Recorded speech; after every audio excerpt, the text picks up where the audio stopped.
And thank you so very much for staying with us here on CVM Sunrise. A resplendent morning to everyone watching. Now, we are back with the aspects of the show where we delve into law and order. It's Law and Order JA, and this is where we unpack the fine print of justice. And the question that we have sent in before us this morning reads as follows. If a family member or friend agrees to stand bail or surety for someone who is accused of a violent crime, and that person, while on bail, is accused of committing another violent crime, can the person who stood surety face any legal consequences? Well, to help us distill and ventilate this issue, joining us this morning is attorney at law and notary public of Rogers and Associates Law Offices, Pierre Rogers. Let's get into it. Counsel, good morning. How are you? Hi, good morning. I'm okay. Very well. Well, this aspect of bail looms largely in our society. And of course, a lot of people want to go and bail their friend or want to go and bail their family member. Talk to us about the question with which we are grappling this morning. So, a preliminary observation. The Constitution itself guarantees a person a right to bail unless it is that circumstances are shown which make it improper for that person to be bailed. Having said that, the issue of bailing and third-party liability on the part of sureties, that's what we call persons who step forward to bail someone, is something which is established clearly in law. Our legal system ascribes liability for the acts of third parties only, on the part of third parties for other persons, only in very limited circumstances. So in those circumstances, the short answer to the question would be no. That is to say, a surety is not ordinarily liable for the actions of someone who they take out on bail. However, there are limited exceptions to that general rule. Third-party liability for the actions of other persons would apply. So if the surety is a co-conspirator in relation to an offense, if the surety decides to assist the person after the commission of another offense, then he would be liable as an accessory after the fact. And there are also limited circumstances where the surety is entrusted under the new Bail Act with a responsibility to make sure that the person who is bailed lives up to all of the bail conditions. One of the ones that jump out at you on looking at the new Bail Act is where the surety is the mother or father or guardian of a minor. In those circumstances, the Bail Act is clear. Those persons have a duty and an obligation to see to it that the person who is bailed is the person is in fact living up to the responsibilities or conditions imposed by bail. And some conditions of bail is like normally to report to a police station at a particular time on certain days and that kind of thing. Well, or be off the street at a certain time. Which is what is commonly called a curfew order. Right. There are also impositions of the requirement to surrender your travel documents. Imposition of the obligation to have a stop order placed on your name, not to be in a particular geographical area. And I should make the point that these conditions are conditions which are used regularly in the courts, where it is that our judges see the need to impose them. Right. Well, let me just go there. Regarding the person, they bail the individual either absconds bail, don't turn up to the court date. What happens if so for example, you used your car to bail the individual, or you used some money, or used your house as the surety? What happens to your property as a result of the bail, the person? So let's get into that.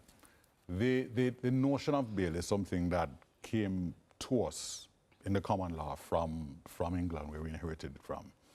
And what happens, what it essentially is somebody stepping forward to say, I am sure that this particular person, precisely, I am sure that this person will come to court, and I am so sure that I am prepared to put my pocket where my mouth is. And in those circumstances, you are required to enter into what is called a bond of recognizance.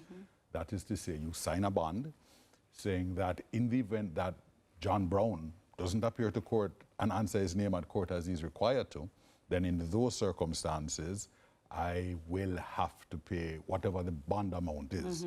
And some of those bond amounts can be quite prohibitive. Yes. I've seen bail running in excess of $1 million in Yes. certain circumstances. Yes. What happens in those circumstances is that, God forbid, John Brown doesn't come to court, then you have to go into your pocket and find that $1 million.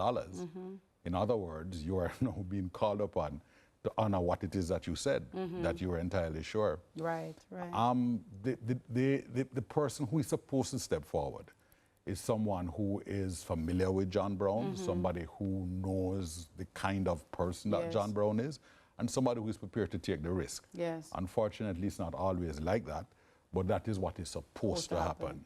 Let me ask you though, Counsel, what are some considerations people should take before they even step forward to bail somebody? Because sometimes people come to you, just come bail him for me now, or just come bail her for me, man. Just use your passport, or just come do a thing for me. And sometimes people get in over their heads, and it's not until the person doesn't turn up or they can no longer find the individual that they realize the magnitude of the responsibility that they're carrying. So the primary consideration is always going to be that you know John Brown, and you know that he is in fact somebody who is trustworthy, Yes. responsible, and will live up to his obligations. Yes. Having said that, there are a number of other considerations. God forbid John Brown should make his way into the cockpit country and decide that he's not coming to court ever at all. You need to be in a position to say, having taken the risk, do I have the monies? Because guess what? If you don't, you're going to go to jail for John.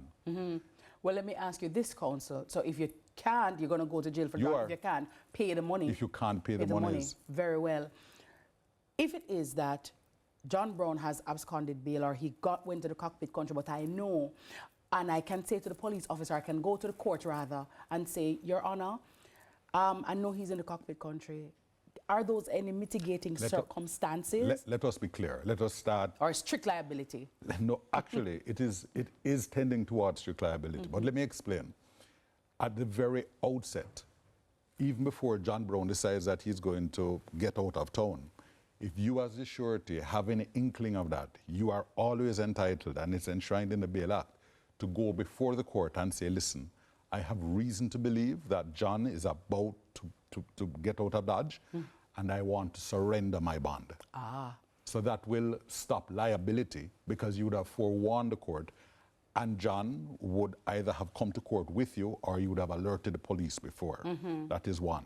Two, afterwards, if it is that you ultimately are able to supply information to the court as to why it is that John is not here, and where it is exactly that John is, then these are the powerful mitigating factors for you to say to a judge, I made a mistake, I tried, and in mitigation of my failures, I am now providing some information.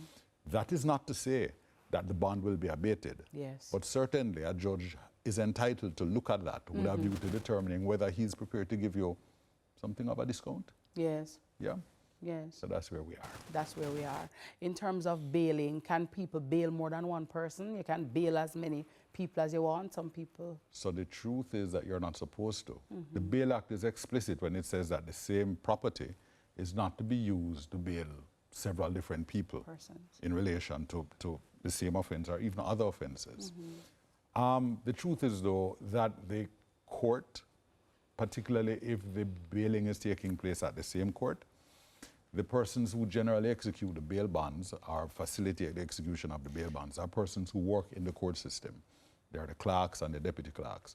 And they will know you, they will see you, and they will say to you in clear terms, we are not satisfied that you are in a position to bail, for the simple reason that we know that you have executed 3 or 4 other bonds in the course of the last 6 months. Gotcha. And we need to remember that it is not everybody who can bail. The Bail Act is very clear as to who it is that can qualify as a surety. Who is that? And who it is cannot. So attorneys at law cannot bail persons in relation to matters where they're acting. Justices of the peace similarly are restrained. They can't act as a surety in relation to any matter that they were involved in any capacity at all. Members of the defense staff, there's a host of persons who are laid out who are unable to bail from scratch. Yes. If they go to a court's office, they will be told, thank you, but no thank you. Okay, all right, sir, thank you. So there you have it, guys. Go make yourself aware. The Bail Act is available. It's online. You can go there and read it so you understand the responsibility that you're taking on. And you may want to think and rethink whether or not you want to bail somebody, because the responsibility is placed at your feet. Many thanks to Attorney Pierre Rogers for helping us navigate the legal gray areas and to clarify any misunderstanding that we've had about the bail and bailing and the Bail Act this morning. If you are ever asked to stand bail, know your rights and know your risks, all right? Up next, Jamaica's newest football stars don't run, they fly. Yes, I said fly. Stay tuned to learn more.